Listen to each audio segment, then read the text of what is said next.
masikip at hindi simentado na daan ang pangunahing problema ng Barangay San Jose, Labrador, Pangasinan na ngayon ay tinututukan ng Barangay Council sa pangunguna ni Punong Barangay Joseph Manawis.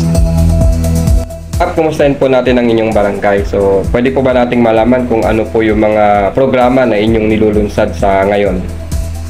Sa lukuyan po, merong farm to market road na project na tutuloy itong buwan na to sa may Patalan Street tsaka sa Basilan Street. So, yung farm to market road po ba, is it newly constructed or Hindi. ano po? Dati na po na parang ikukunik lang dun sa mismong ano. Kasi naputol yung dati sir. Pwede po ba nating malaman ba tayong programa pang edukasyon o ibang social services na ating binibigay para sa ating mga kabarangay?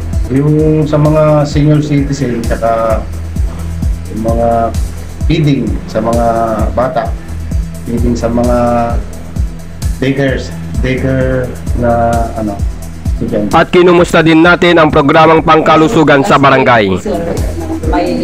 May seminar kami dyan sa munisipyo about health tungkol sa mga iniinom na tubig, ganun.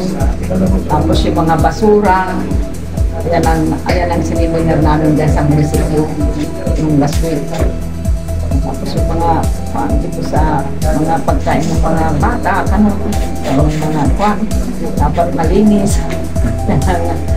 Seminar namin doon nung last week sa munisipyo. Kumusta naman po ang supply ng gamot dito sa ating barangay? Wala namang gamot dito sa barangay. Wala akong nakukuha kong Wala gamot. nakukuha, pupunta ka sa Wala po bang barangay health center? Walang supply dito na gamot sa barangay. Punta ka doon. Pero may allotted budget po ang barangay. Sa munisipyo. Sa munisipyo na po ang budget. Kung may may sakit ka, punta ka sa munisipyo. So far po dun sa meron ho bang mga incidents na, tulad po ng malaria, yung dengue, kasi nandito tayo sa Opo. Kamusta po yung mga... Wala naman ang nadinggi dito sa San Jose, sir, dito sa barangay namin. Maganda po. Oo. Pag may kunting sakit dito, pupunta sila sa bayan, sa center, sa dito sila.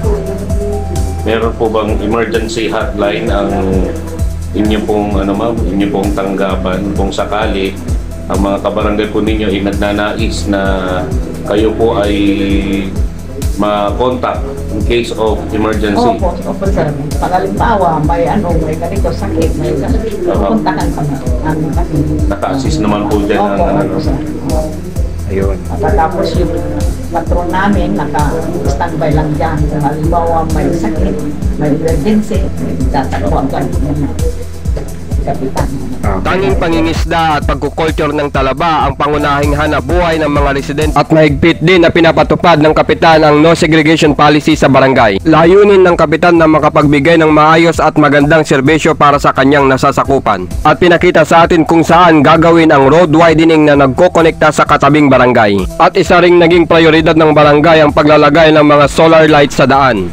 Sa mga kabarangayan ko, sama-sama tayong paunlarin ng ating barangay sa tulong nyo, lalo na sa basura na pina-implement ng munisipyo na no segregation, no collection policy. Sana sumunod tayong lahat. Ito ang Balitang Expose. Nagulat, RJ Komen, nagbabalita para sa Radyo Manila News.